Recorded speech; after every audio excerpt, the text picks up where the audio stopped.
Hello everyone, welcome to the seventh poetry critique class for the Steemitschool Poetry Challenge. And again, today we no longer have any specific lecture, we're just going to start by providing poetry to be critiqued and critique it. So I also have a poem ready by Keats if we have time left at the end of class. So let's get started. Who wants to share their poem first?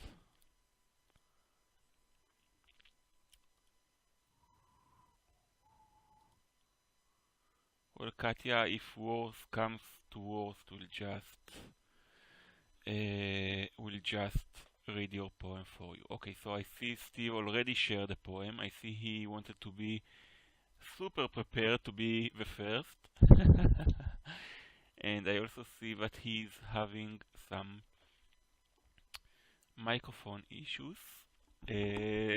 So Daniel, do you want to start by reading Steve's piece? Yes, I first want to check if it's under 250 words too. Yes, I am going to. I actually think you might be right. Let me check. I'm a bit this. No, this is 375 words, Steve. This piece, you know the rules, Steve. You've been here a while.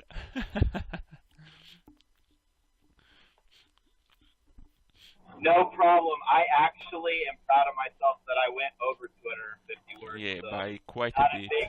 I didn't even know I did. Yeah. So, anyone, please put forth a piece. Otherwise, I'll be forced to choose one for us first. You know, that time is bad, so we are going to start with a poem by Keats. Hopefully, people will have a poem ready for after we read this one. John Keats, for those who don't know, lived between 1795 and 1821, and even though he lived for such a short time, he's a very good poet. Like, I really quite like him. So I'm going to read this poem. This poem of his is Think Not of It, Sweet One, So, which is a bit of an odd title, but that's what we have. Think not of it, sweet one, so give it not a tear. Sigh thou mayest, but bid it go, anywhere. Do not look so sad, sweet one, sad and fadingly. Shed one drop, then it is gone. Oh, 'twas born to die. Still so pale? Then, dearest, weep, weep, I'll count the tears, and each one shall be a bliss for thee in after years. Brighter has it left thine eyes than a sunny hill, and thy whispering melodies are tenderer still. Yet, as all things mourn awhile at fleeting blisses, let us too but be our dirge, a dirge of kisses. And now we are going to spend a minute reading this piece in quiet, and then we'll speak of it.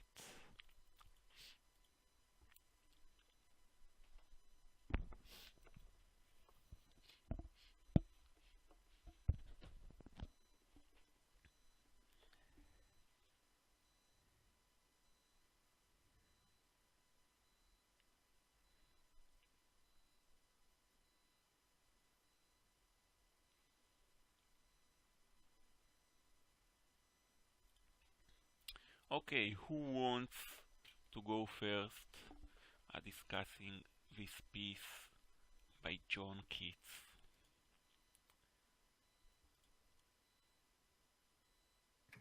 I can go. Thank you, Daniel. Go ahead. So the first thing that kind of catches my eye with this piece is the word it, because you're left to imply from the piece what it actually signifies. And what I took from it was something, some obstacle, some difficulty, something, disturbing, some aspect like this of life. That's what I was getting from the term it. I also noticed how it is an unusual title, as you said. So you're saying, think not of it so, think not of it this way. Like in a certain sense, it's a very simple piece, but kind of the fact that he talks about tears being a bliss, and then says fleeting blisses, a dirge of kisses. This is sort of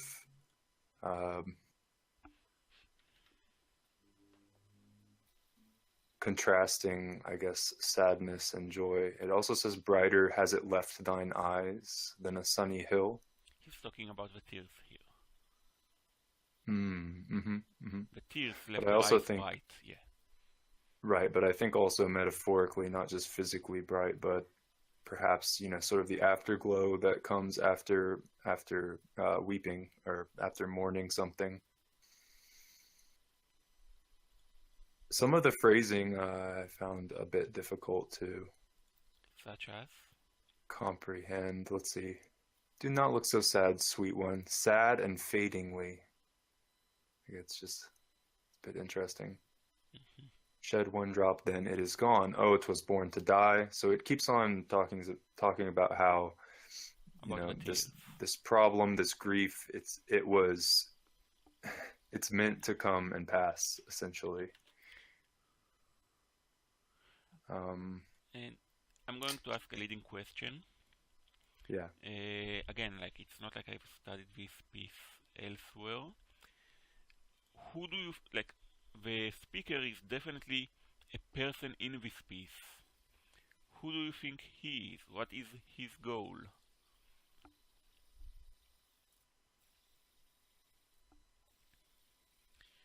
Katya. His goal seems to be consolation to me. Consolation and... Really? That's like I'm much more cynical about it, but really, yeah. But like Katya has to say, my mic doesn't work, but the poem feels filled with tenderness. The word order seems odd, more like the Russian one. 3. And hello, Tiger. We are reading a poem by John Keats. It's quite a short one. Feel free to jump in. Do you have something else to say, Daniel, on this piece? Not at the moment. I guess I will go now, and usually like people feel the need to disagree with me, so it's a good good point for me to jump in. I think the speaker, like, how there are those reads that I say someone says that someone is lustful and I disagree. Here I almost do feel like the speaker only cares for his beloved, like to be happy, and he's trying like, to make her ignore her sadness. He's telling her, don't be sad, don't cry about it.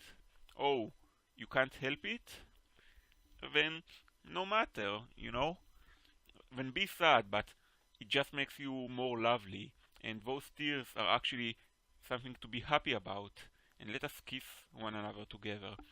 So like, in some way I actually don't feel the speaker here is genuine, not in terms of his love, but in terms of actually caring about making the one he's speaking to being happier. He only wants her like to kiss him, to be with him in this sense. And I feel like this piece is about death, like so, because he's talking about, but be our dirge, a dirge of kisses, and a dirge is a song after a lament for someone who died. So like the image this piece invoked in my mind is like someone whose basically hitting on someone whose husband just died or something of the sort, and he's like telling her, forget him. There's no need for him to be sad over him, and he's talking about shed one drop when it is gone. Oh, it was born to die. But you can also think of it, by the way, not as someone hitting like on a widow, but like a husband talking to a wife about a child who died, for instance, because back then infant mortality has been much more common than it is today, and he's like trying to distract her, like he almost doesn't care. And like shed one drop when it is gone, oh, it was born to die, it's not just about the tears, it's also about the lives of people. And then when he's talking about fleeting blisses, yes, as all things mourn a while, at fleeting blisses, here he's also talking about, he's saying that happiness is something that is fleeting, so he's trying to focus on the happiness he can have while he can have it, because it's fleeting anyway, so he's focusing on it. And he's also talking about life, but life is a fleeting bliss. So he's saying to honor life in a way, then our dirge of kisses, like let's make new life here, rather than focus on the one that just ended. Sigh thou mayest, but bid it go. Like this is like, there is still like, even though it's a good, so to speak, lesson, I feel it is still a bit callous. Like it's a bit like cold to say to someone, oh, someone died? Handle it. And by the way, sad and fadingly, I think he's saying that while she's spending time sad, her beauty is fading and her life is fading. Like he's saying, just let it go, because the sunny hill to me is also like an image of something that is actually, fleeting, because the sunny hill is, especially in England, it's not something that remains there. Like the clouds break and when the sun shines through, but it's quickly going to go away. Okay, so what Katya has to respond is, or he's desperately trying to make her feel better because he doesn't fully understand her. He's not able to understand. He feels desperate, but he's tender. His words are, at least. I do feel his words are tender, but I just don't feel that his heart is tender. Like, I feel like he's lacking empathy. He's not actually considering where she's coming from emotionally. His focus is on what he wants. Okay, and Katya also said, I agree about a baby who died. That's exactly the situation when you don't know what to say. Well, I feel like the person who's talking is, in this case, supposedly the father, presumably. And, if like you are the father of a child who died, and you are talking to the mother, then I think it's better to say nothing than come off as this self-servingly. And I disagree, Katya. Like Katya is saying that if you are a man, then you don't know what to say. I don't think like women know any better than a man what to say if a child of theirs die. Daniel, or Steve, do you have anything to say? Like a response?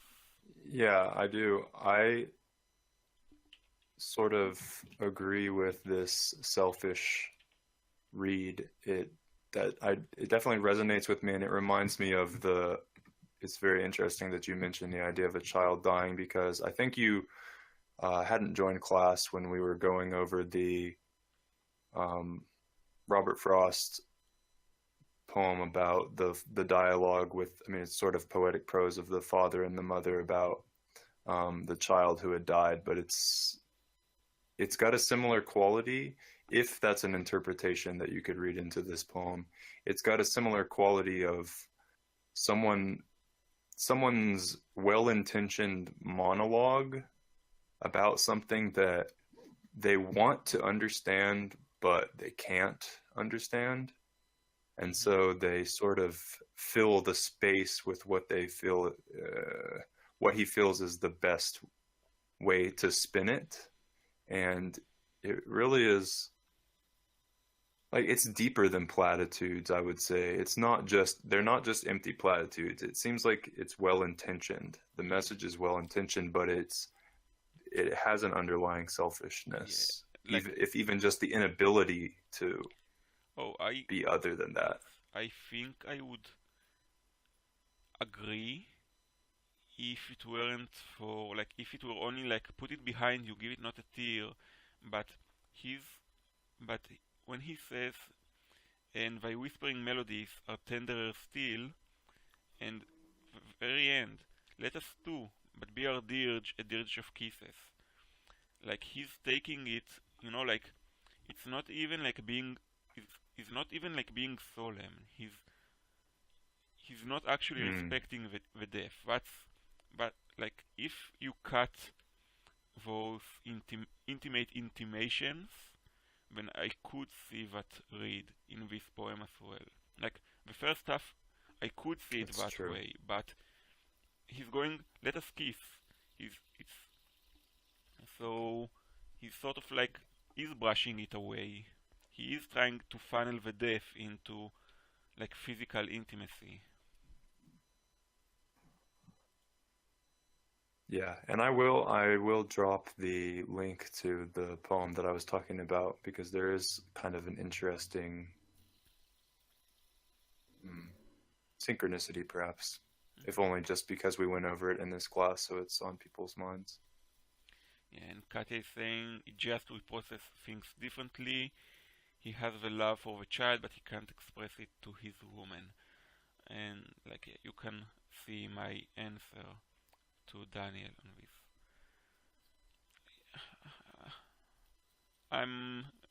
I'm going. Katya is giving us a classic message about that I just don't agree with. She's saying, I'm not saying he can't feel it, just a mother and newborn child is closer because she has been with him for 9 months, and I'm not buying it. And for people at home, there will be a link to the Home Burial poem by Robert Frost in the messages. Steve, do you want to say something before we move on? Or anyone else listening to class wants to say something about this poem before we move on?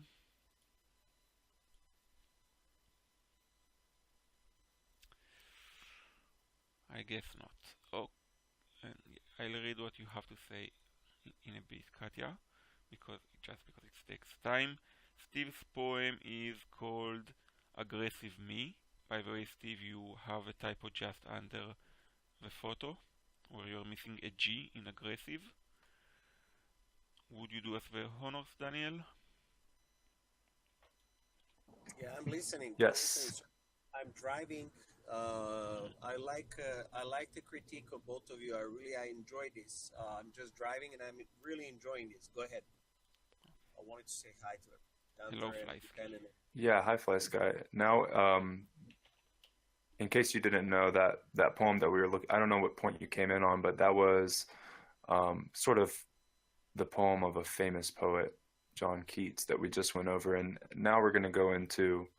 And I just missed the point where you analyze, when you critique as the little selfish. Which point I missed a little? Do you mind just to repeating, if you don't mind, just the part that you emphasized that was a little bit of a selfish? He's saying at the end, let us too, but be our dirge of kisses. He's trying to push everything to be physical affection, rather than actually caring about her emotional state.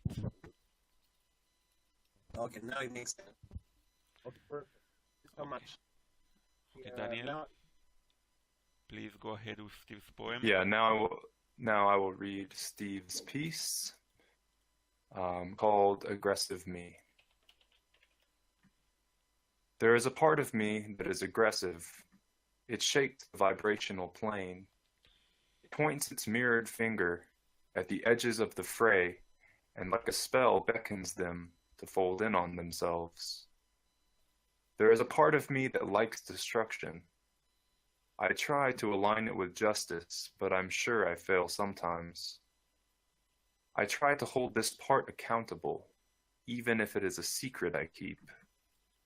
The man that wants peace so badly, his mouth salivates to the point of making a mess, while stirring a pot that has no chance of coming together as a credible dish.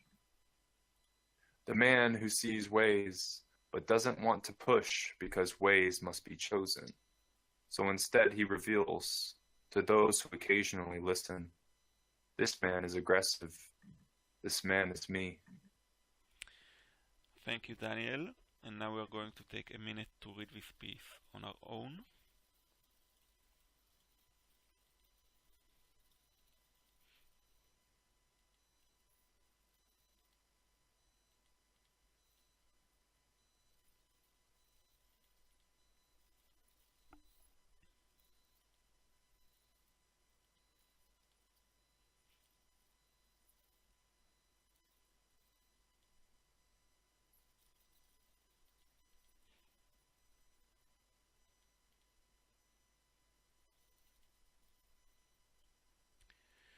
Okay, I'm actually going to begin with sort of a personal tangent that I think will be interesting, because one of my there's no definition of what it means to be aggressive here beyond a part that likes destruction, because here's an argument I've once made.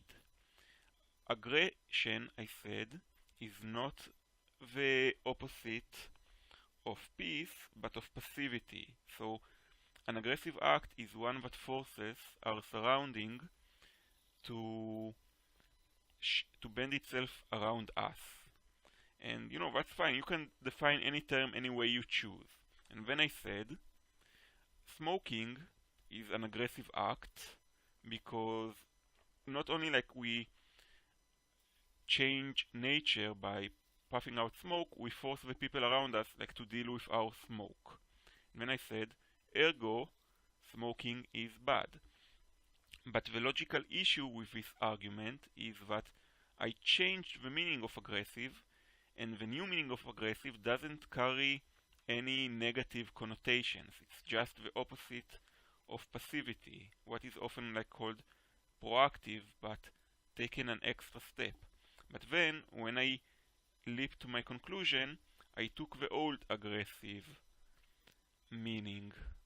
So, and the reason I'm going on this tangent is because is a part of you that liking destruction actually being aggressive?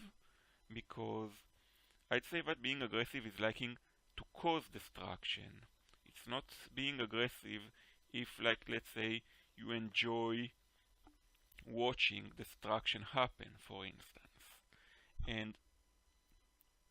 And also, you rely a lot on the accepted truth that aggression is bad, but you haven't actually said what being aggressive means.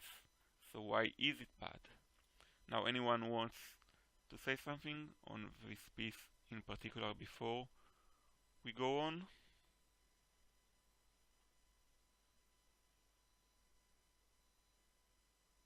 And I mean, before I analyze it fully, I'll read what Katya has to say after she's done typing it all. So, Daniel, could you have a go? Yes, I'll go as she's typing that. Yes. I'm glad that you added that tangent. Actually, it's very related to this piece, if you ask me. I come away with sort of a conflicted picture of what the piece is trying to say aggression is, as well as a lack of clarification of what the part is, because I also think that depending on what you were going for, it might have been stronger to say quite, simply, there is a part of me that likes to destroy.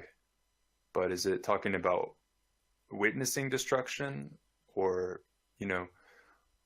aggression, aside from the negative connotations, I agree, is more of a very proactive approach to perhaps solving a dilemma. And so it does make sense. I try to hold this part accountable, even if it is a secret I keep.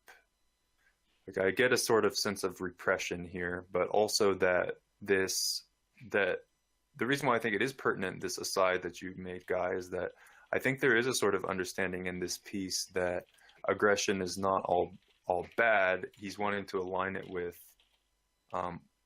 justice. He's wanting this energy to be put to good use, but it also seems like it's quite conflicted. And I'm sorry for the sound that's in the background.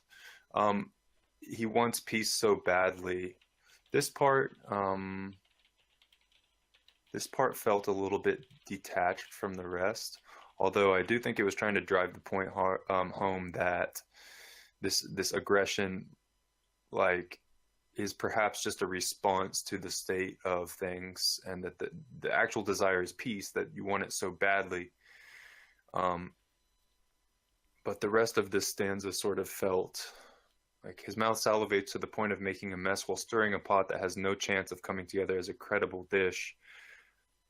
Again, maybe this is talking about the sort of feeling of the inability to integrate this aggression in the context of the deeper motivations that one has in life, and not knowing how it can actually fit together with them.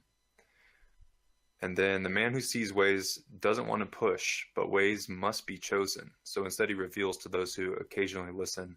I take this as like saying that it's not a complete repression of this aggressive side, but that it only comes out at very specific times. So I do get a lot of like inner conflict from this piece.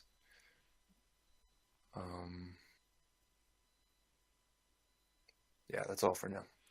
Okay, I'm going to read. I wanted to say something about that.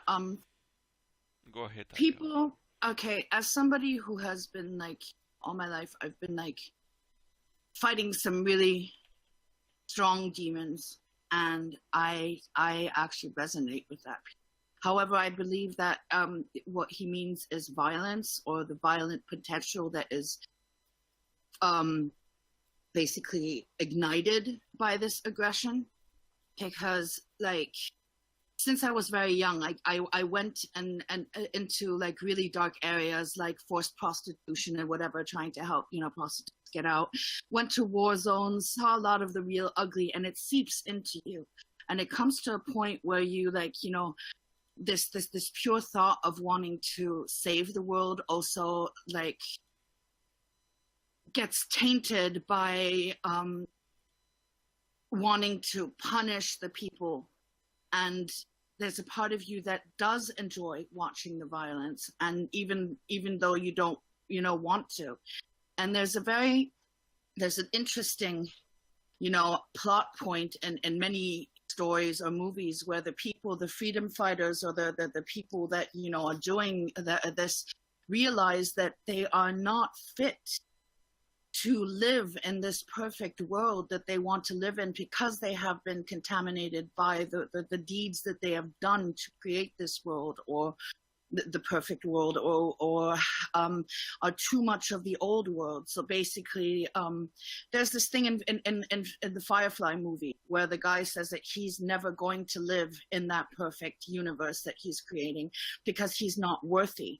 And I think a lot of that is in this poem as well. It's like, I'm trying the pot that I can't, where I can't fit all pieces together. It's him acknowledging that by having this trait, this darkness that revels in this, in this violence, even though he tries to funnel it into, just causes, makes him unworthy or unequipped to live in this perfect world that of balance and harmony that he wants to live in.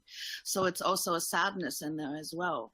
It's like, I want this perfect world, but I don't fit. And I'm probably like, or people also, that freedom fighters, often when they've achieved peace, they don't know what to do with themselves because there's nothing to fight for anymore.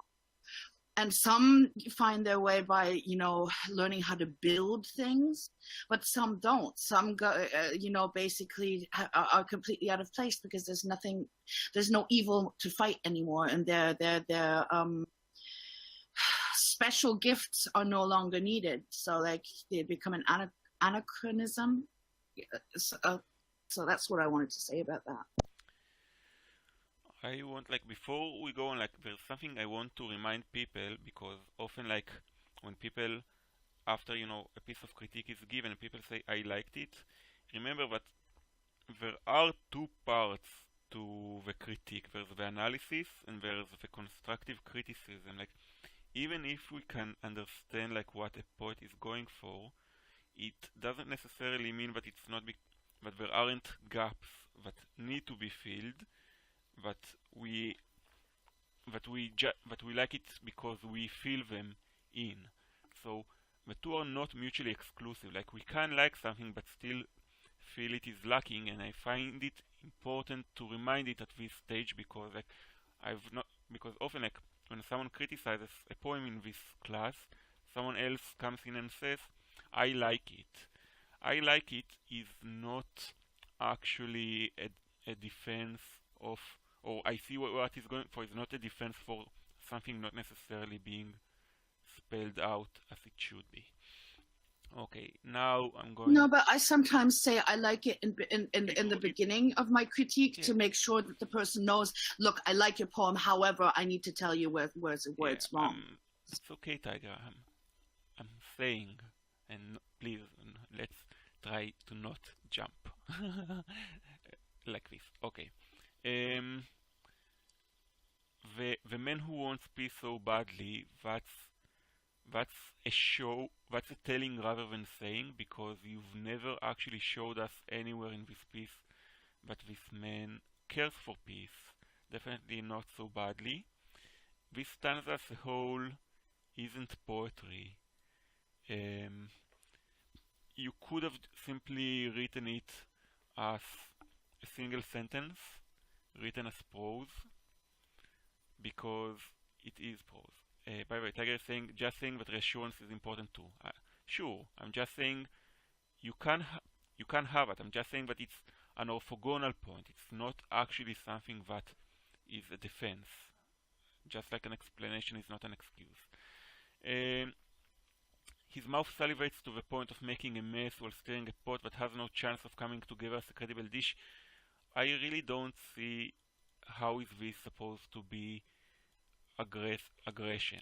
Is it because you can't control yourself, and being unable to control yourself is supposedly aggressive? Because if so, what about people who can't control themselves about being creative, about being helpful? Are they aggressive? Is it that your mouth salivates when you watch destruction? If so, then you actually need to say so. This piece, this stanza, is not only not poetry, it feels unrelated to the rest of the piece, because something is missing. You need to actually do the actual work of telling us what you mean here, tying it in more closely. There is a part of me that, and looking at the first stanza, there is a part of me that is aggressive. It shakes the vibrational plane. I'll read what Katya had to say in a bit. What does that mean? I can see that it means that it doesn't give you peace, maybe, but again, that's repeating itself in some sense. There's a part of me that is aggressive, which is to say it's not peaceful. It points its mirrored finger at the edges of a fray. And if I tie it to the man who sees ways, I wonder if it means that it attempts to show people what they really are, or it also shows you what you really are. and like a spell beckons them to fold in on themselves. That's unclear, especially because it's supposedly aggression, and if you make the fray fold in on itself, then supposedly that's a peaceful act. So are you trying to use destruction to destroy destruction?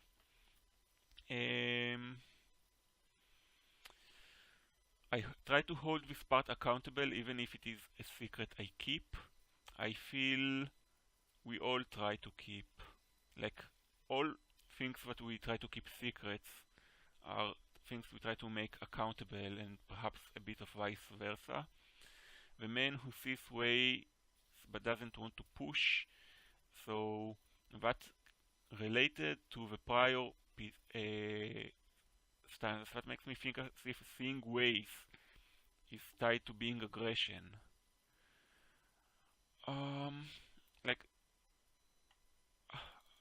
Like I don't feel like I can relate to this piece as in general, because we all have sides of ourselves we are not proud of. We all have these destructive urges that we try to control. We sometimes like try to hold back rather than overtake others' directions. Like the man who sees way but doesn't want to push because ways must be chosen, so instead he reveals to those who occasionally listen, could like also be seen as being about, let's say, any creative endeavor where someone asks for your advice, even like the direction change the poetry challenge went through recently, and you're saying, I don't want to tell people what to do, they have to choose on their own.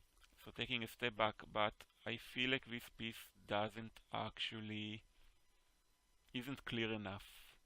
I feel like this piece is telling rather than showing a bit too much, and is showing is a bit too much on the metaphor to the way that it gets abstract, and I feel like there are pieces that abstraction belongs, but this piece is very much like me, and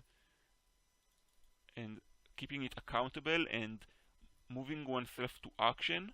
So I feel like this is a piece that needs less abstraction and more clarity. And now I'm going to read what Katya had to say. The poem is personal, that's how it feels to me. The protagonist is angry because his current situation is unbearable to him, and yet he chooses to stay in this situation for some reason. The reason might be an attachment, a habit, or responsibilities. He doesn't want to make choices that can lead to changes. He prefers remaining in this condition, revealing his pain to others, to the ones who are not involved. He remains passive, it makes him angry. The conflict seems domestic to me. That involves a person with acute feelings, and his beloved maybes whose feelings are not that sensitive. And I'm going to say, Katya, that all of your poems and reads are like, you always take every read to be about a domestic situation. So like I feel like that's a case of you reading into poems what is more important to you. I would describe the conflict as internal, like it's internal to the narrator, and like I feel like the way he's saying it, this man is aggressive, this man is me especially, but it's not just domestic, it's about everything in his life, his work, his interpersonal relations with loved ones and with strangers, everything. Katya also has to say the poem is a mess, what actually correlates with the hero's feelings. I think that's a bit too kind of a read in this case. Tiger is saying he should have interjected violence, stating the brew or something in the pot stanza, then it would have made sense. I know what he was saying because I know him and because I know I am, but you're right, it needs a pointer for those who don't.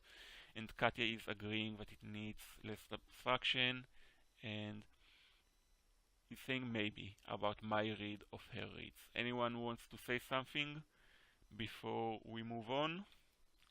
A reply to me, something more about the piece? Just one more small thing, because you said that we all have like these violent tendencies there. Yes. for me, and I think it's the same for Steve. Even though like most people have it, it feels like contamination. When my dark side comes out, it feels to me like I'm being poisoned from within. So it's very painful. I think because it's like it really it borders on wanting to rip one's own soul out. So it's very unhealthy. My relationship to that. So I don't know if everyone goes through that, but at least for me, that's how it feels. I feel most people do, partially because of what Steve was said, like what I feel he was going to say in that about the pot, stirring the pot, because what we feel as contamination isn't the destructive urge, but that they actually draw us, that we actually find them alluring. And that's where the contamination is coming from. And by the way, like I suddenly remembered something I wanted to say about what you said of revolutionists, because at the end of the day, it's not just so-called freedom fighters, it's about people who try to bring on a revolution. In the Bible, Moses has to die in the desert because everyone who grew up in Egypt and is going to bring with them the mentality of being a slave can't be part of making the new nation of people who are independent. No, he wasn't unworthy of the Holy Land Tiger. It's because they wanted all the people who weren't born in the desert, all the people who were raised in slavery, they weren't prepared for the new life. Anyone wants to say something on this piece? Steve, do you want to say something? Just thank you guys. Something that I really get from this is I get to see where I failed and where I've succeeded. So it's very helpful. Because hearing from numerous people, I can see if maybe some people got certain things and if other people didn't, and I can see where I'm unclear. So it's very helpful. Thank you guys. Okay, and Steve, I would love if you could get a better microphone one day. Okay, so who wants to share a piece next? I hope someone has a piece ready. Thank you, Daniel. Daniel was ready with a piece this time, and Tiger, I suggest you prepare a link for after this so we won't have a lot of dead time. Daniel, please read your piece. Okay. This is When I Feel I've Nothing to Say Worth Saying. I sit admiring meaningless beauty, a star-shaped shadow upon my knee, caused by the lamp I intended to write by, as I rest my head on my forearm and feel weary. The road I walked earlier, barefoot, ought to have been made of grass. The floral scent of spring mountains ought to fill my bone cavern. Worries like brittle hay on a warm day on which I laid, bare-backed, can only stab the surface. They aren't invited in to stay. For long, I could not stay sullen, not in the presence of the luminous mundane. Silence pierces my wrists, and life's opacity sculpts itself in waves of joy and melancholy seamlessly, the screen never even flickering. Thank you. We are going to now read this poem in quiet for a minute.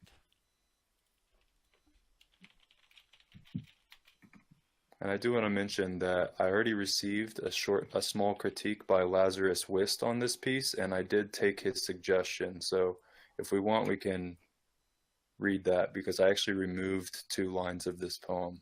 Yeah, and by the way, that's actually something that I always find a bit weird, when people edit poems and such by comments they received, and then some people say your comment doesn't make sense, and people don't realize it's because he already edited it. Well, such is life, things change. I don't Yeah, yeah, Like what I put on Steemit is not publishing to me. Like I know it's different for other people, but yeah. Okay, so now we're going to spend 1 minute reading this piece on our own.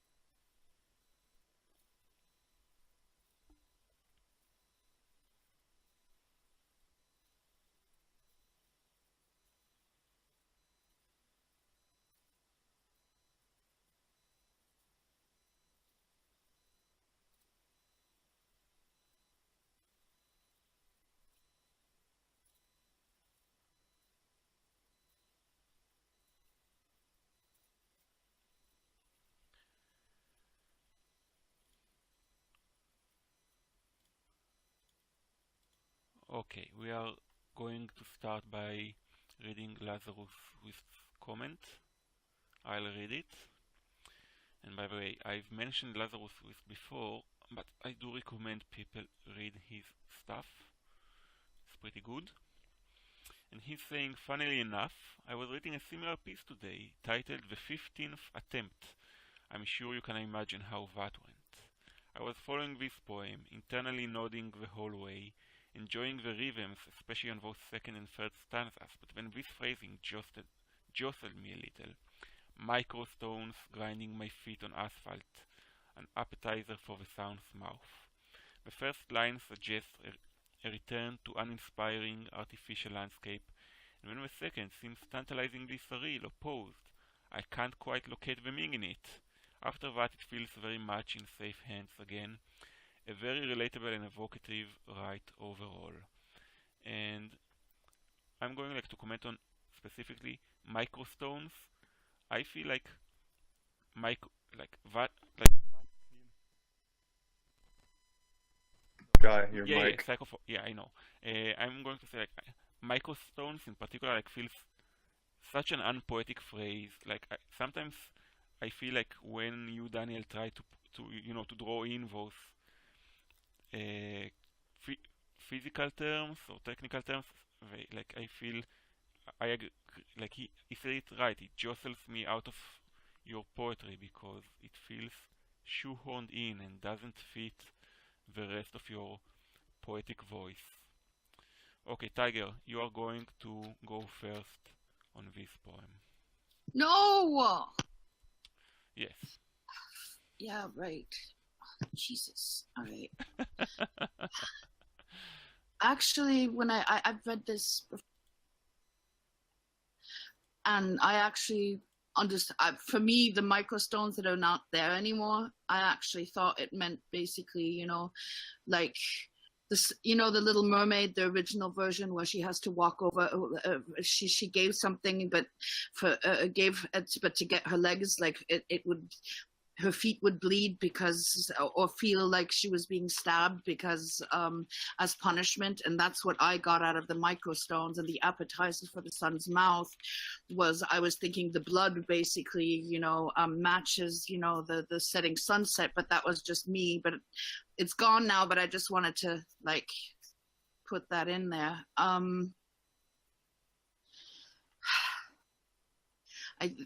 Obviously this whole piece is about disillusionment and stress. There's a lot of Okay,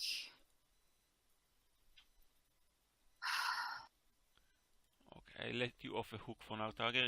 If you want, you could go about it later. Thank you. Katya is saying it's a poem of an observer. The protagonist is in silence. The atmosphere around him seems meaningless compared to his previous experience. He has nostalgia, or he's suffering from nostalgia, I guess in this case. I'm going to go now, and then it will also give people more time to both think what they wish to say and how they wish to counter what I say. First of all, when I feel I have nothing to say worth saying, I feel this, especially in a title, it definitely should have not been contracted. Like the I've here feels very wrong to me. By the way, I'm going to pause for a moment. Tiger is saying my problem is that I'm mixing stuff I know about Daniel into this, so I don't feel objective. Tiger, we spoke about this. There is no such thing as objectivity. Like if you look at my comments on some people's, like when we critiqued Elaine's poem or when I critique Daniel's poems, I definitely make use of what I know of them to tailor my critique. I feel you shouldn't be objective. Like especially here, like this is one of the pieces where Daniel actually brings the most of himself into the piece, as I kept urging him to do. Like this piece really is about Daniel and about what he's feeling and about his creative process, and he's not hiding it at all. So if there is any piece that you don't need to hide or try to counteract what you know of Daniel, then I think this is that piece.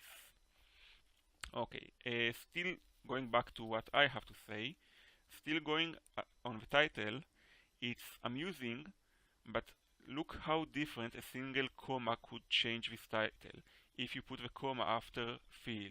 When I feel, comma, I have nothing to say worth saying.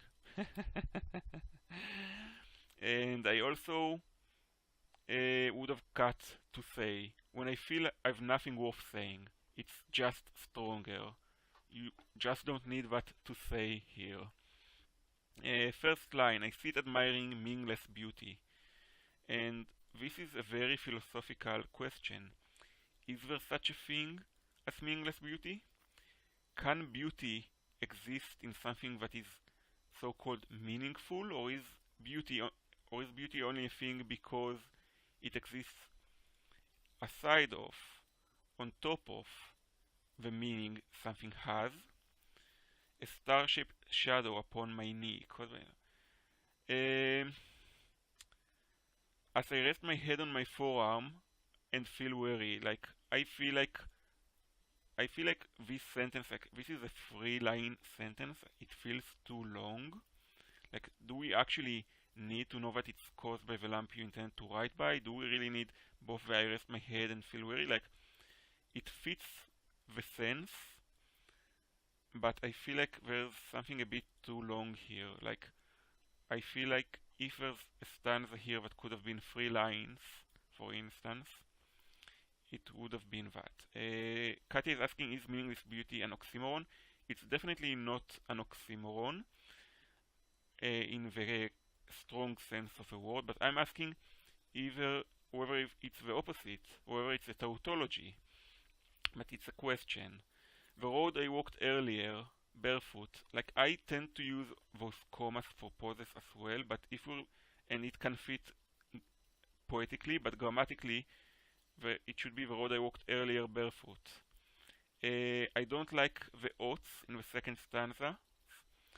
Like, why is it here? Why not just should have been made of grass? Or why not go even stronger?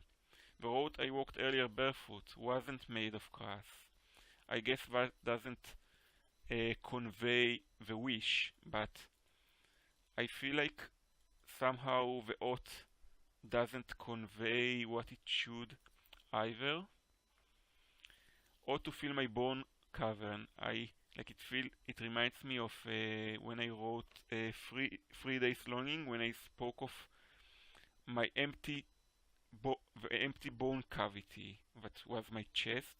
Like, I like it how the floral scent of spring mountains, it's a symbolism of life, but my bone cavern is an image of death and decay. Third stanza, second line, on which I laid bare-backed again. The comma there might be poetically right, but it's not grammatically correct. By the way, it should have been on which I lied, because laid means that you lay something on it, not yourself. Can only stab the surface feels weak. Like I would have said, can't pierce the surface. Like I think you can go, like I feel like you need to go stronger. For long, I cannot stay silent. Should have definitely been, I cannot stay silent for long. I really like the imagery of the luminous mundane. I think it was, might have been Einstein who said something about how you should try to emulate children and find what is special in the so-called mundane, because children can get excited about anything and everything. So I really do like this image. Silence pierces my wrists, and so I definitely think that you want the pierce earlier to say worries can't pierce you, but silence can. I do like the last stanza as well. Like I think the last two stanzas are quite strong. I like the poem as a whole. I think like it should be tightened up a bit. If I had edited the microstones, like I would have changed it into gravel grinding my feet on asphalt, which also has a bit of delicious alliteration in there. And I definitely can relate to what you're saying. Like, I sit here, I look at this beauty, but I can't connect to it, and the silence, it makes me feel empty. Like, I want to speak about it because it's beautiful, and because I want to speak, but I find myself like in this barren place. The road I walked earlier barefoot, like, ought to have been made of grass, meaning it wasn't made of grass, meaning it was like a barren road, but it should have been a cause for good sensations. But something here doesn't quite match, because something that is painful can still lead for there being something to write off, not just what is beautiful, you know. And the second couplet doesn't follow exactly the same structure. It is like the floral scent of spring mountains. By the way, I might have done springy mountains, I don't know. Ought to fill my bone cavern. By the way, it should have been ought to have filled my bone cavern, because you do want to keep the same tense here. It's like this actually speaks of what you're speaking of. Like, this sensation should have given me something to write about, but it hadn't. The road you walked on earlier, though, like, no matter what you walk on barefoot, it does give you a sensation. So, like, I feel like this couplet misses the point a wee bit. And Katya is asking, could something be meaningfully soulless? That's very much of a question. I think for something to be soulless, it has to be meaningful in a way. Katya doesn't agree with laid. I was laying. No, it's just incorrect in English. We can talk about it later, Katya. It's just that laid, you lay in bed. Yeah, it's not exactly like that. Someone wants to say something? Tiger, do you want? I'm in a really odd mood today. Fine, just let me hide.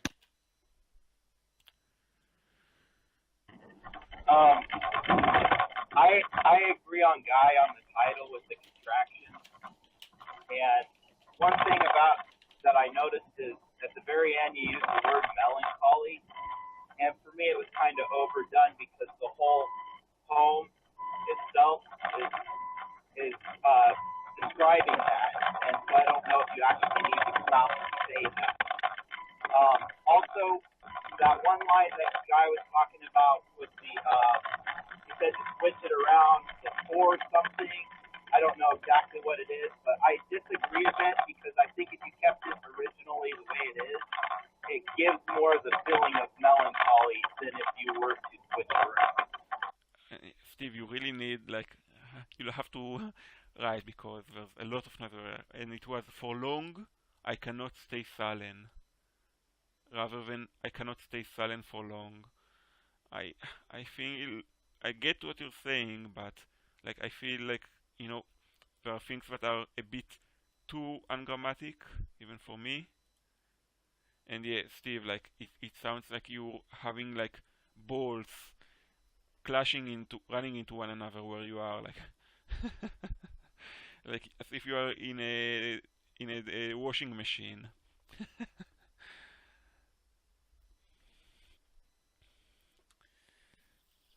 Okay. Yeah, that's why I keep it short. Yeah.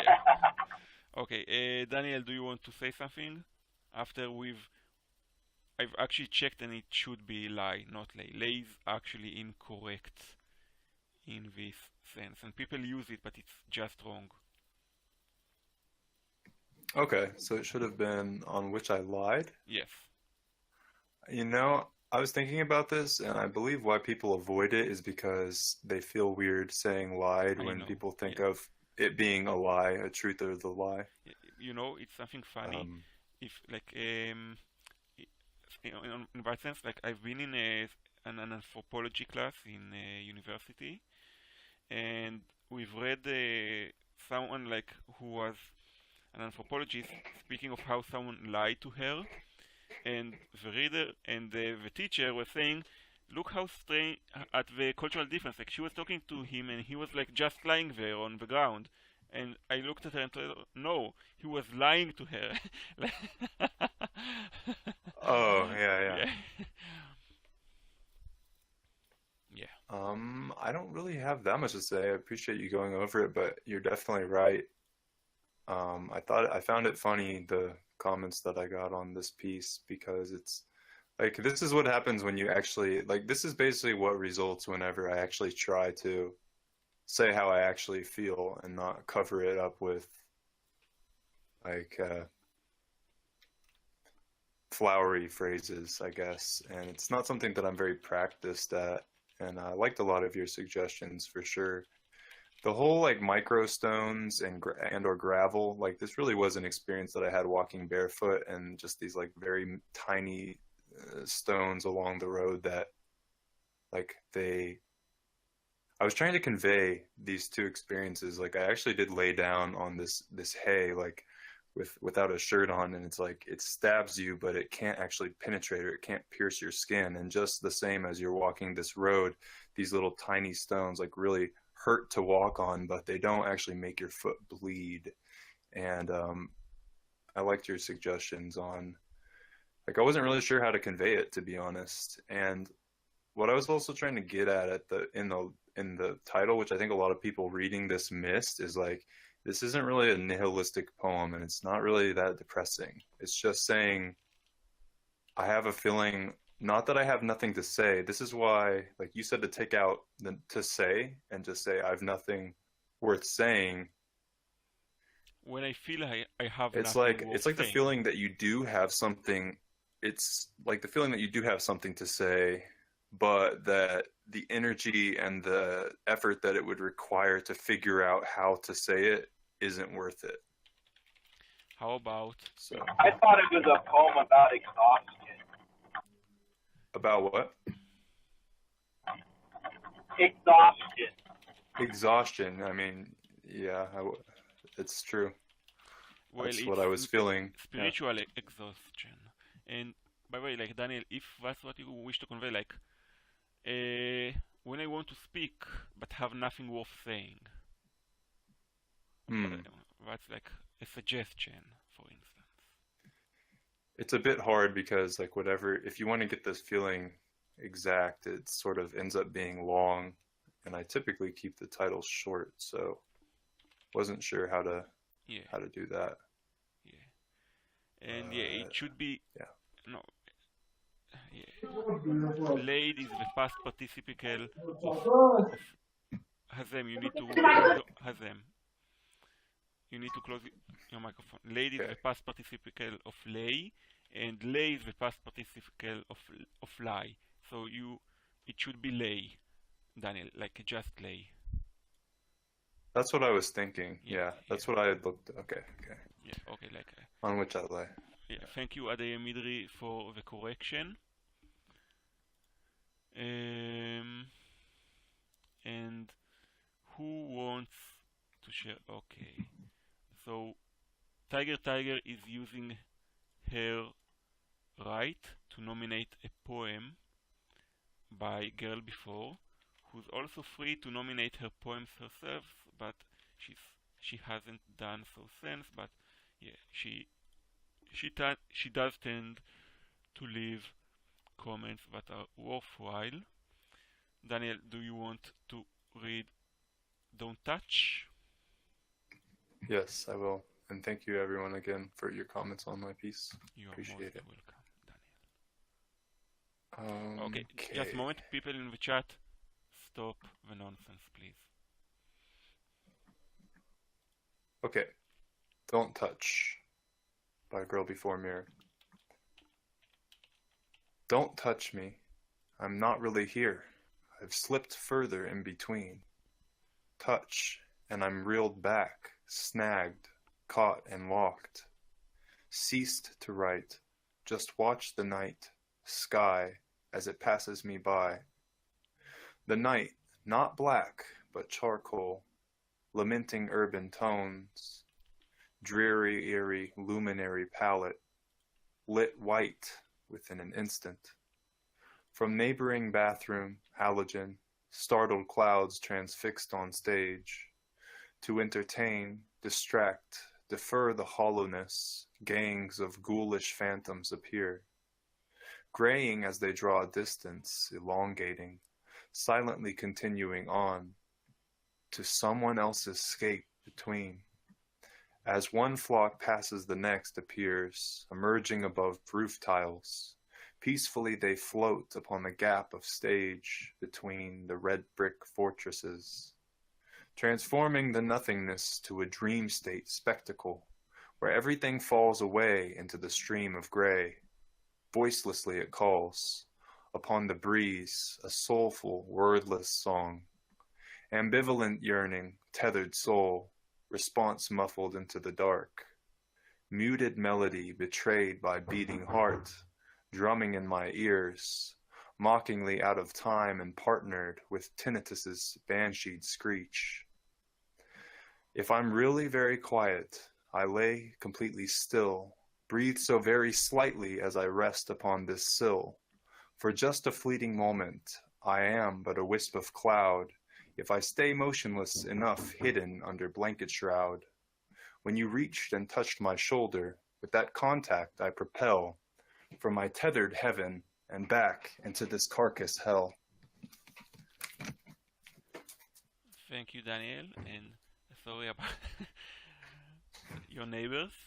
Now we are going to take a minute reading this quietly.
Okay, who wants to go first?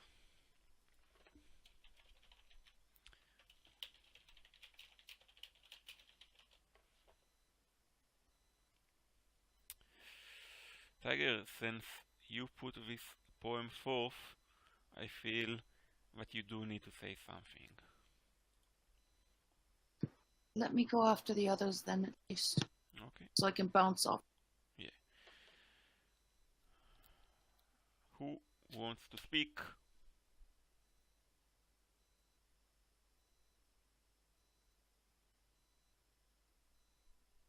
I'll just talk about one thing real quick. The ending, all of a sudden switching to the rhyming, kind of threw me off a bit. And I think it's because all the imagery was so stark, it stood alone, that once the rhyming started, it was kind of like, it felt off to me. That's really all I gotta say. By the way, like if you notice, she's using the HTML break before that section.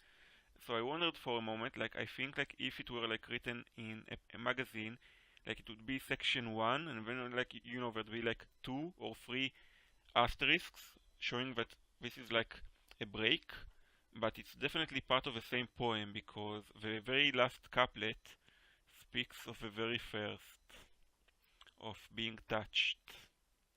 Yes, 1 and 2. Daniel?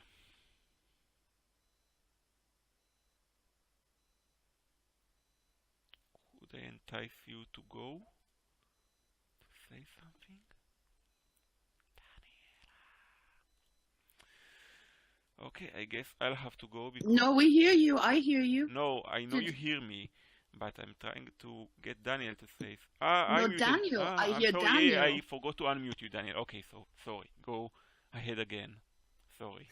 Yeah, so I feel like I'm still digesting the piece. This might be one for you to go first on if you wouldn't mind. Okay. I will go first, which is second because Steve did go.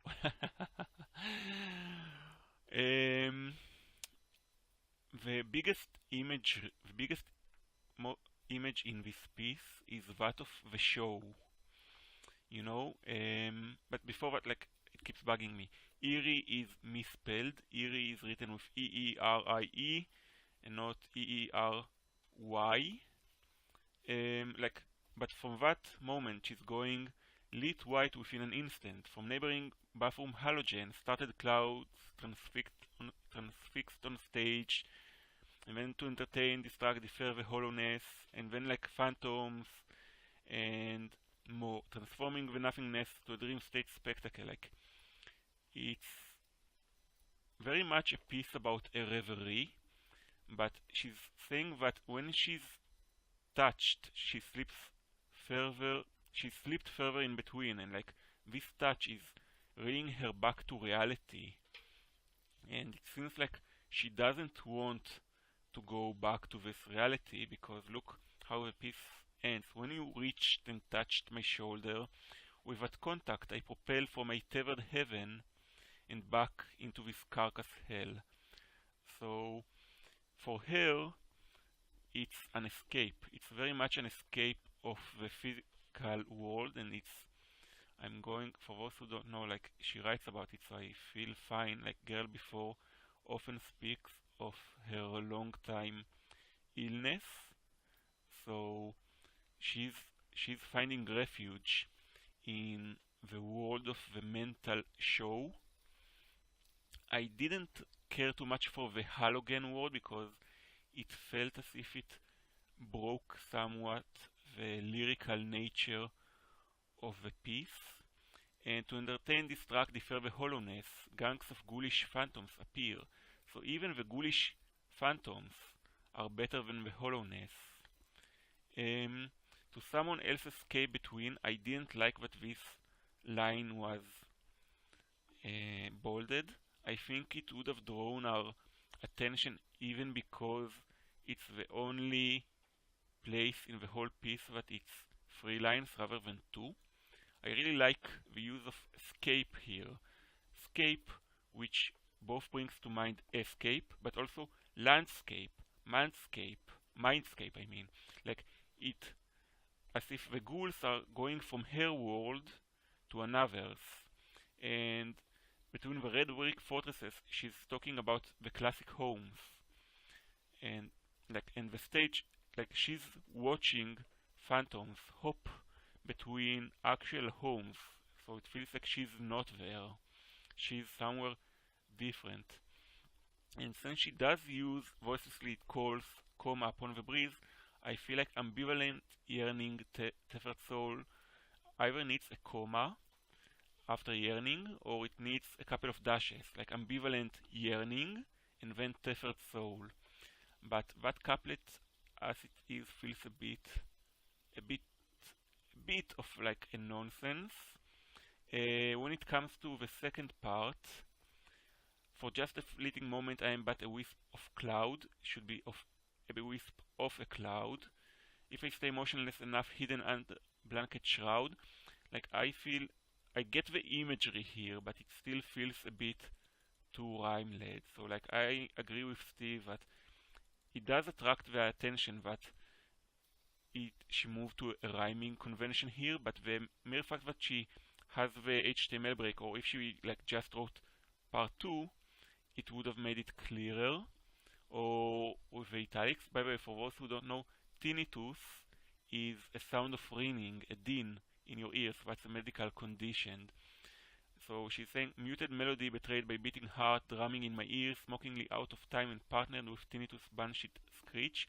So that also leads to the read of her body is pulling her back, and like the melody of the spirit is muted by the call, by the demands made by her body. Okay, so who wants to go now? I do expect someone to. I can go. Go ahead, Daniel. So, I first of all agree definitely on the not liking the line being bolded. I think it does speak for itself. As Guy said, being the only three line part of the piece already makes it stand out enough.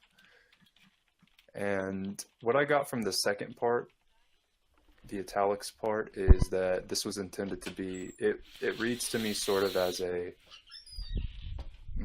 summation.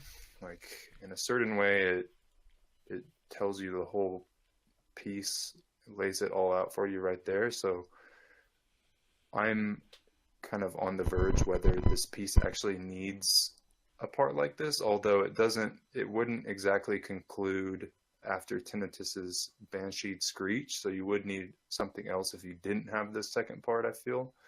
But however, in this second part, I do like from my tethered heaven and back into this carcass hell. I mean, carcass hell, that's very strong. I mean, it's just very heavy. But yeah, I'm a little uncertain if it needs this part that is so I'm not sure that it's just, I don't think the rhymes bother me. I think it's more the fact of just perhaps a sort of conclusion that may already be implied in the piece, so that perhaps this part could be, like, I'm not sure if the piece needs parts 1 and 2. But yeah, that's what I would say about that second part. I did also agree about the halogen part. That part kind of snagged me because, and it reminded me of the, I think what Guy was saying on my pieces, where technical terms, like, this is something that bothers me personally in poetry. When I'm writing poetry, it's hard. Sometimes you want to convey something very specific. Like you may want to actually convey a halogen, but then the sound of the word and sometimes it like sort of jars the imagery. At the same time, this is sort of intended because like halogen lights are jarring and it does provide a sort of contrast, but it's sort of a choice that you would have to make whether that contrast belongs in the context of this piece. Like what I feel is difficult with poetry is that you have a vivid experience or you have a vivid feeling or concept, even a fiction that you want to convey. And in the process of taking it from in your mind into the poem, sometimes there are things that very important parts of that experience that actually the piece would be stronger if they're not there, and that part remains in your mind, your image of it. So that's always something that you can take into consideration. By the way, I definitely agree. Like sometimes people tell me a certain word in my pieces is like ugly and bugs them, and I tell them what was the point of this word. Yeah, it's Like supposed to be. yeah, like a piece I'm Sometimes working it on is. now, where I use the word distended, which is not a pretty word, but that was exactly the purpose. Yeah, and if there's anything English does well, it's convey the ugly. No, just kidding. It does more than that. I mean, it's a very pretty piece and very vivid. It does convey to me how impactful this experience was to you. And I did get the same sort of sense that of like resentfulness for being pulled back into the world, and you know, that even though this sort of reverie that you're being pulled in, it's very much like grayish, black and white, very monochrome, and there's phantoms coming. However, they do peacefully float upon the gap of stage, so it is a sort of placid scene, a very, like, I get a sense of silence from it, but definitely bleak as well. And it's like this escapism, even with its sort of emptiness, is so much more peaceful and serene than what your the carcass hell, to be quite blunt, is, that you'd prefer to actually remain there. Red brick fortresses is interesting because I feel like that's the first time where color is stated in the piece, and it's sort of fascinating because there's a lot of examples of people sort of talking down our homes and portraying them in a negative fashion. It's not the first time, because is it? She has the night not black but charcoal in the fourth couplet. Okay. Well, I mean, like, that's black. Yeah. But I mean, it is a color, but I mean, like a bright, any sort of bright color. Everything else I see is like gray, white, black, more like monochrome.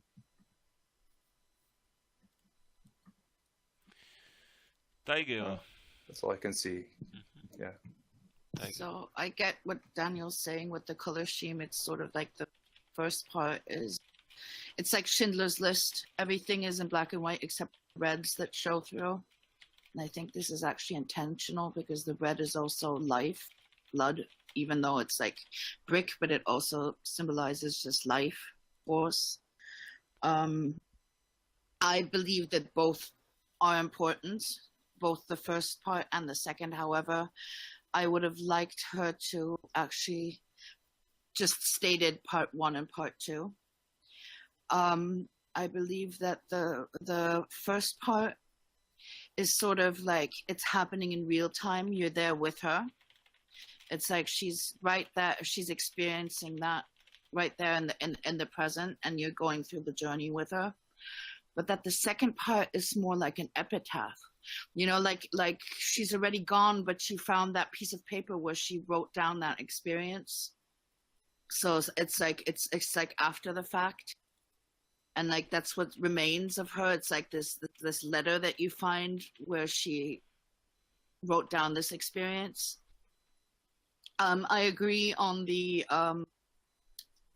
bold thing. That really sort of like, when I read it the first time, it was like, wait, is this 3 parts? Is it whatever? And then I realized that, you know, it was just a stylistic choice. And I do agree that it's really unnecessary at that point. And the halogen did not bother me at all, actually. I thought that it just brought it from the whimsical or let's say gothic whimsical into like more like the modern. Halogen is maybe not like a nice word, but it went from, you know, the goth with the velvet into like the, you know, vinyl goth basically, if I'm giving like an image here of But still a goth. yeah, but still a goth, but you know, basically more modern. That's what I have to say. And I really love this poem. That's why I brought it today, because she really put herself into it, and like her journey that she's going through, which is a journey, you know. All right, that's all I have to say.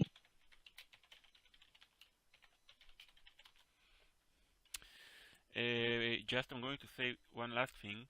I'm not sure that like read in this piece, blood is negative in its positivity. Muted melody betrayed by beating heart, drumming in my ear. So in some sense, the life itself is like the fact that blood is giving life is almost negative in this piece. Okay, we are going to move to Katya's piece next. Katya is known as live Russian. And Daniel, do you want to do us the honors again? Sure. Okay, this is called As Water for Flowers. Don't cry. We're flowers of life, they say. That's why our beauty shall no longer stay. No more tears. We're angels on earth, they say. All your fears shall eventually go away.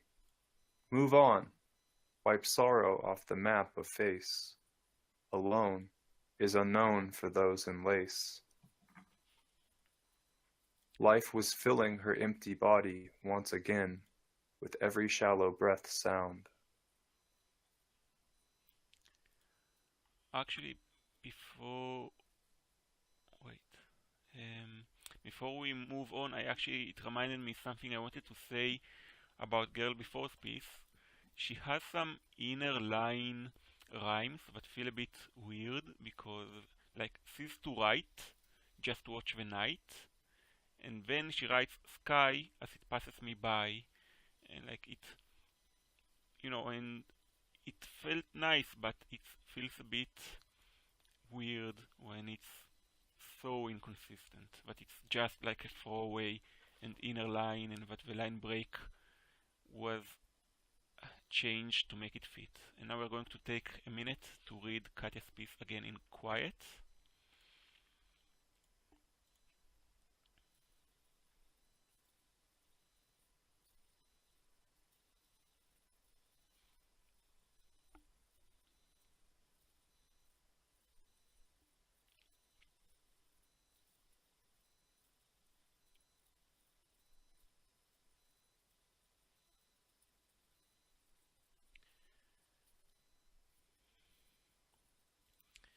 Okay, I'm going I guess I'll go first this time. First of all, the title is not actually clearly answered what it is. I think she's talking about tears. So like think of tears as something giving life, not as something thinking of what has been. But Katya, like this is like a piece we give quite a piece of advice we give quite a bit. Don't use imagery to break off your piece. Like I couldn't understand like what Daniel was reading after the word lace, because after the image I expect it to be, that original writing and images stuff, not an actual part of a piece, because people will miss it. People will just flat out miss that and not get your entire piece.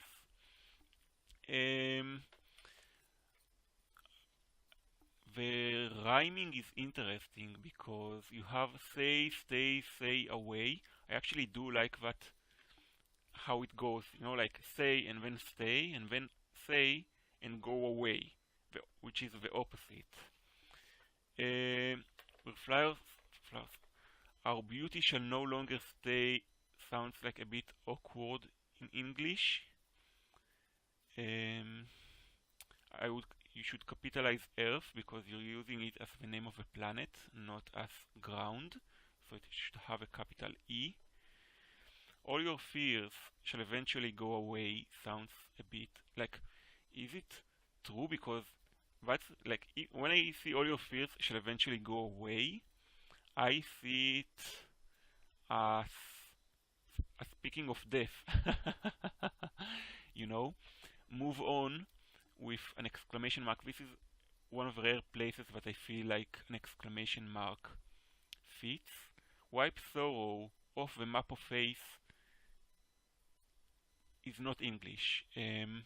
Like, even like if you are going for something that is poetic, you like this sentence needs to be restructured. Off the map of your face, maybe. Alone is unknown for those in lace.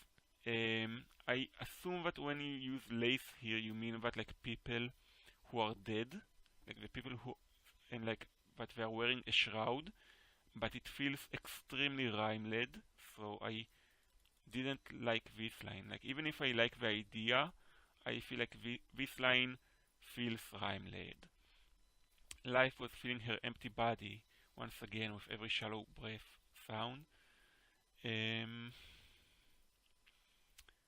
I don't know, like, if it was empty body, are you saying that she was empty because she was sad? But who's speaking? Like, did you actually mean to have a break between the up section and this section? If so, like, I would have it like via 3 asterisks, or like 1 and 2, not with the image, but I would like cut with every shallow breath, and I cut the sound because I don't actually see what sound is adding here, because life didn't fill her with when there was the sound of a breath, but when there was a breath, I guess. Okay, that's what I have to say. Who's going next?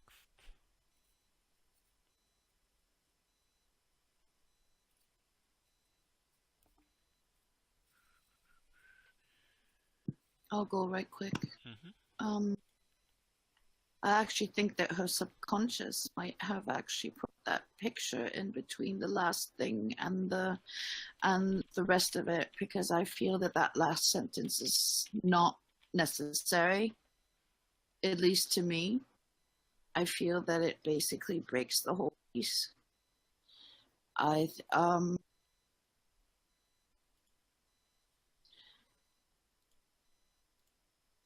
And you're right that wipe sorrow off the map of face might need a little reassembling. But I just had that small thing to interject, that I really feel that the first part is good as it is, and that last sentence just seems to like be completely off. So that's all I have to say. By the way, like, after I've read it as needing a break between part 1 and 2, I think like it's in some way like saying someone is speaking to her, and then they die, and maybe life was coming back to the person spoken to as she was breathing. But that's like maybe. Okay, Daniel, do you want to say something? I know you do. Yeah, absolutely.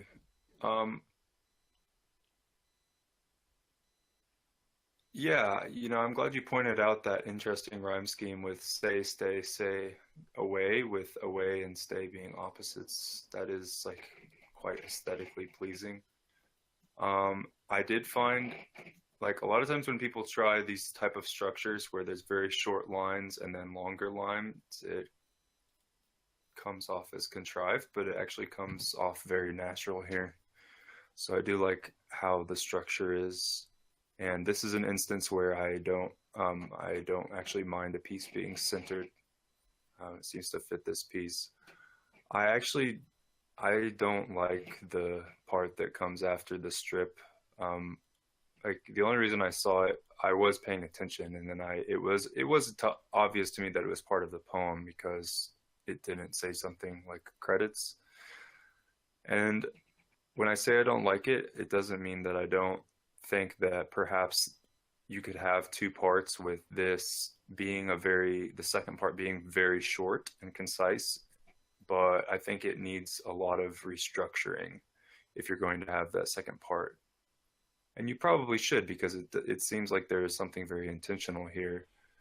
Like, so there's a couple of approaches you could do, and it's similar to what I feel with Girl Before's piece. Is like, you could do some restructuring on the second part, or you could cut it and add a tiny bit to the end of the first part if need be. Although the entire poem above, I feel like, is a complete thought. And when it comes to, like, maybe it's because I'm a native English speaker, I'm not sure, and I don't approach English from an academic perspective. When I read people, I'm pretty forgiving with, like, off the map of face. Like, as Guy said, that's incorrect English, but when I read it as, like, this is not something that foreign to something I might want to say. Although it would be correct to say wipes are off the map of your face. It does come off as a bit awkward, but I'm not sure. I can't think of another way to kind of phrase what I think you're trying to express there. Like, with the second part, I feel like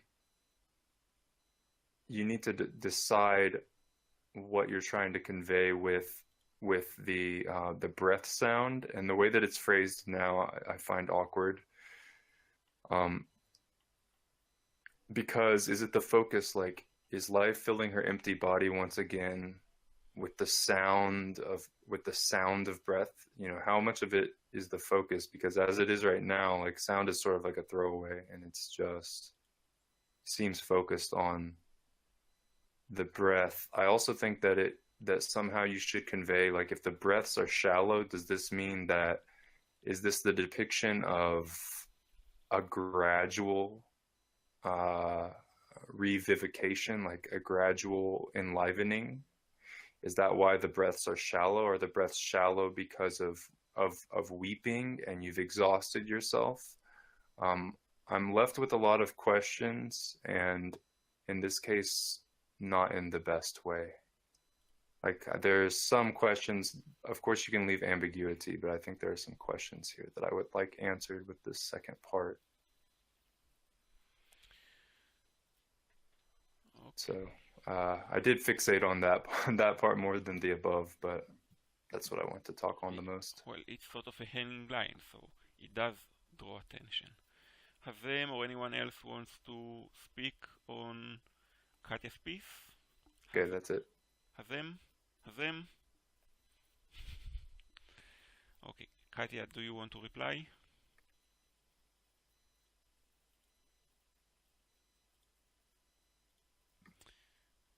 Katya. Guy?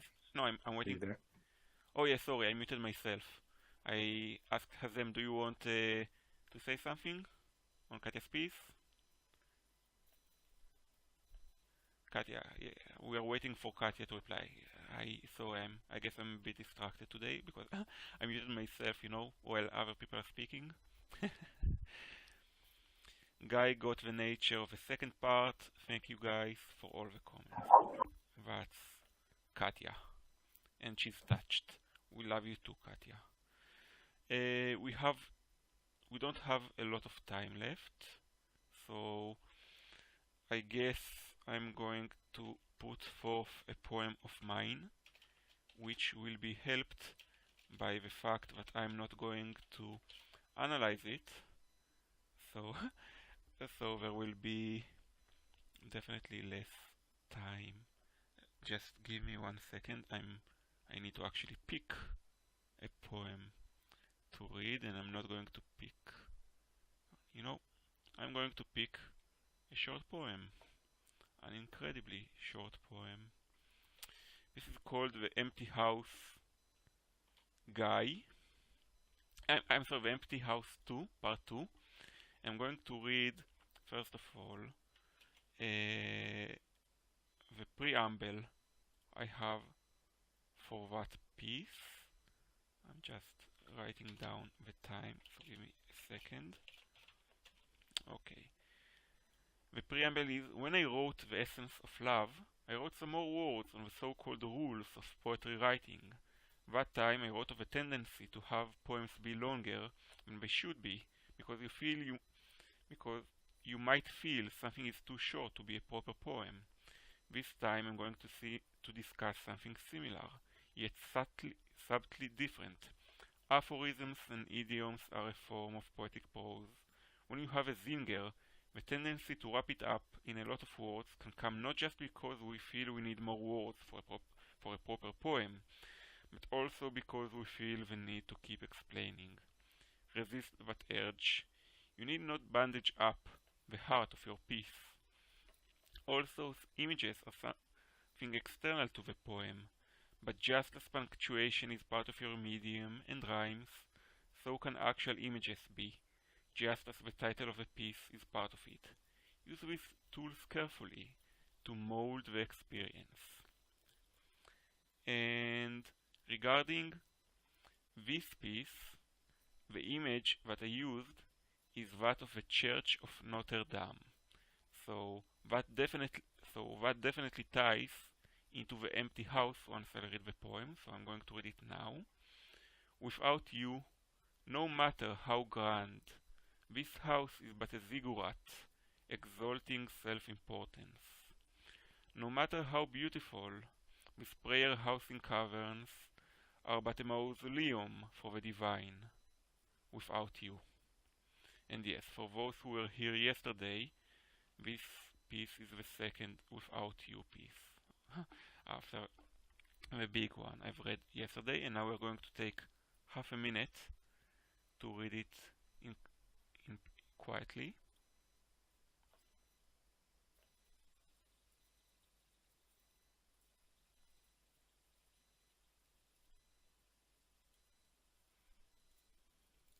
A ziggurat is a Babylonian pyramid-like structure on top of which they made sacrifices and other things to their gods. So it's a religious edifice, basically, and it should invoke the image of Babel as well.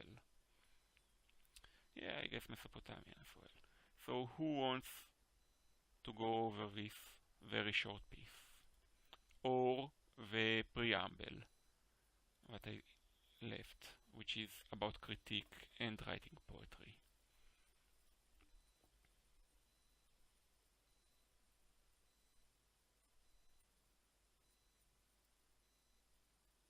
Anyone? Yeah, I have a question. Did you share this in class before? Because I've read this before. Or maybe I just I'm not found sure. it. I'm not sure. Well, I do find it ironic on a piece talking about not needing anything else that you have an explanation at the beginning. I think it's kind of funny.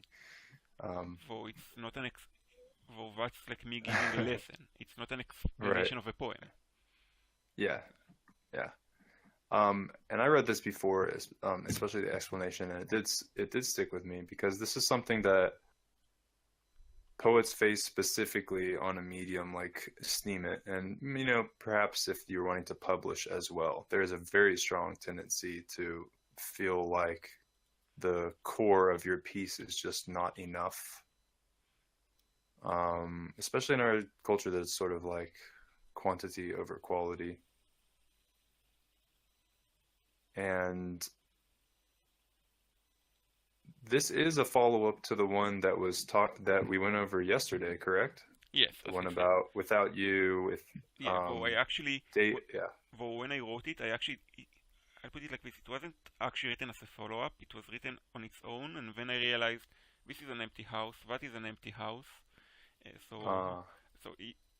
But it was written the day after, actually. So my mind was probably on that. Yes. It does. It reads as a sort of a summation of that piece, but it stands alone as its own piece as well.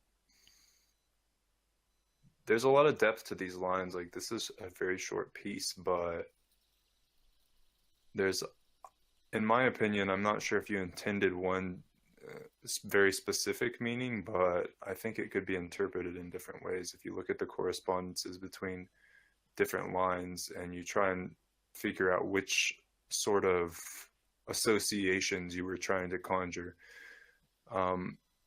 Without you, no matter how grand, this house is but a ziggurat exalting self-importance. Like, you definitely feel a sort of emptiness. Like, the grandness is more just like an appearance.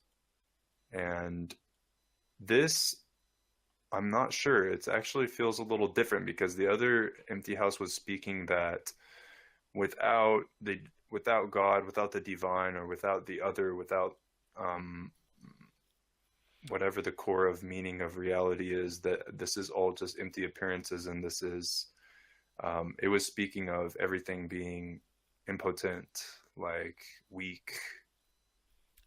And this, but also, like, if you think about yesterday, it was like a prophet without a god is not a true prophet. mm-hmm. A divine king without a god is not actually going to be a king, or certainly not divine. Mm-hmm.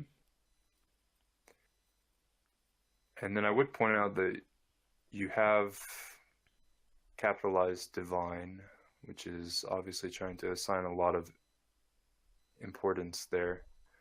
Like, the divine, without capitalization, can be quite general and interpreted in a lot of ways, but I feel that when it's capitalized, it more conjures a feeling of something personal, like a personal feeling of deity, or something metaphysical. And it again continues, no matter how beautiful these prayer housing caverns. Like, I really sat on this phrase because a cavern is something that is empty.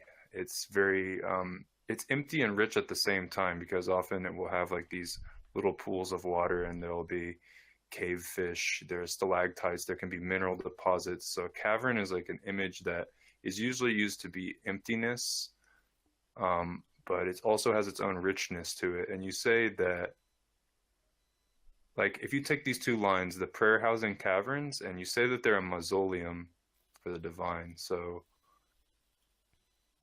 it's obviously speaking of death. But the reason why I find it so fascinating is that they're housing prayers. So it sort of could be interpreted that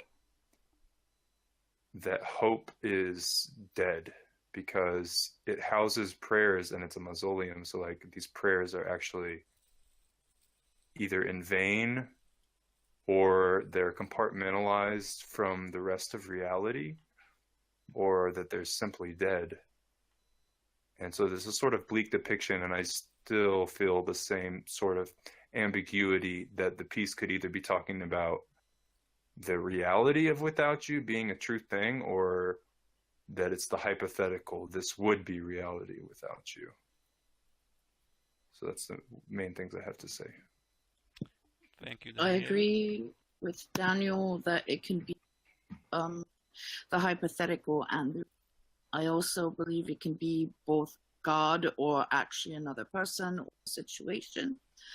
When he says the prayer housing caverns, that it's like a symbol of death, sort of, but the thing is, caverns have echoes. So it's like almost like, the prayers are no longer there, but the echoes remain filling those caverns. That's like the image that I have.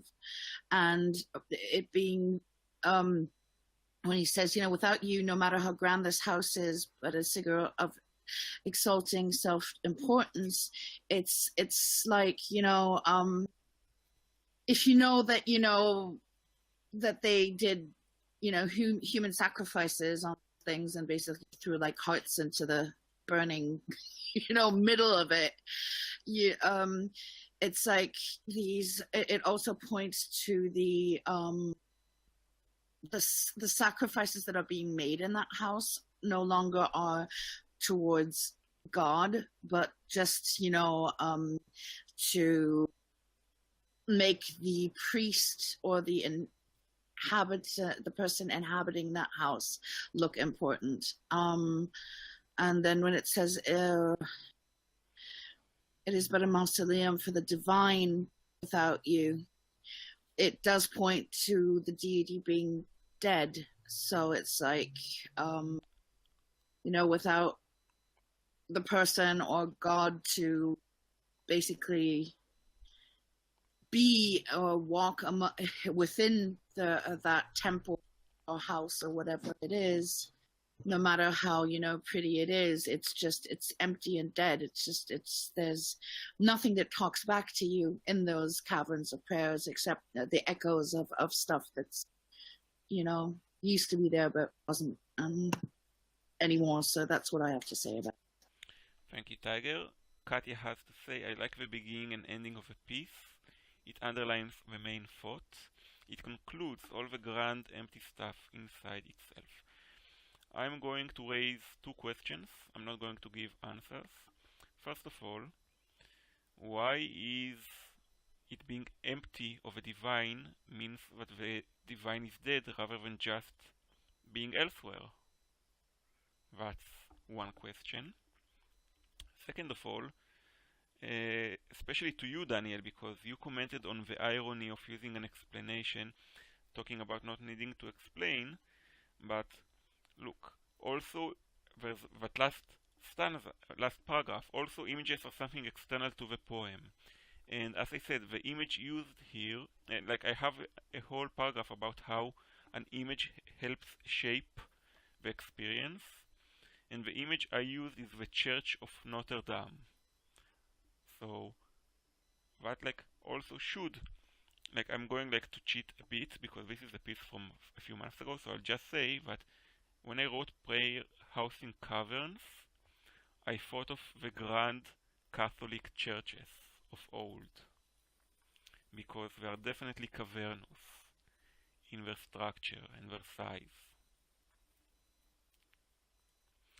And Hey, yeah, go ahead, Steve. I just pulled over real quick and read your poem, and I just wanted to critique a little bit. There's only actually two things that aren't really a big deal, but I think it might make it stronger if you perhaps took out the dash in that compound word and just left it prayer housing as two separate words. And I'm not sure you need to capitalize divine either. And the reason why I make these suggestions is because there's a lot of beauty in all the word choice itself, and when it's emphasized by either a capitalization or a mark, it kind of almost detracts a little bit for me. And I also thought this was a really cool thing about this poem was the first time I read it almost as a lover talking about, maybe their lover not being at the residence that they reside in, and kind of using other types of words to describe that. I see that it really is written about God, but it's, for me, your first question you just asked, whether or not God is not present, means that he, or is not present in the place, it means it doesn't exist. I think opening the poem itself without you is a declaration that not only does God exist, even if the God is not in this once temple, but also that there's an ongoing love and relationship and appreciation for that God that's going to be eternal. So I just thought it was really cool. Those are my Thank you, comments. Steve. Thank you, Steve. I'm actually going to cheat a bit and say this is a love poem, not to God. But I did want, just like in yesterday's poem, I did go for the imagery so it could be read both ways on purpose. But it is a love poem about a specific human being, not about the divine for me. But I did want people to be able to read it that way. And Katya, And to answer your question, because you said, what made people think that it was a dead god. It's because you use the word mausoleum, and mausoleum is, basically it houses dead things. So, that's why. Yeah. And Katya is saying, I see this poem as domestic. Without this person, everything feels as just torture. And she wrote it earlier, and I do believe you, Katya, but she just forgot to hit send. Okay, this concludes today's class.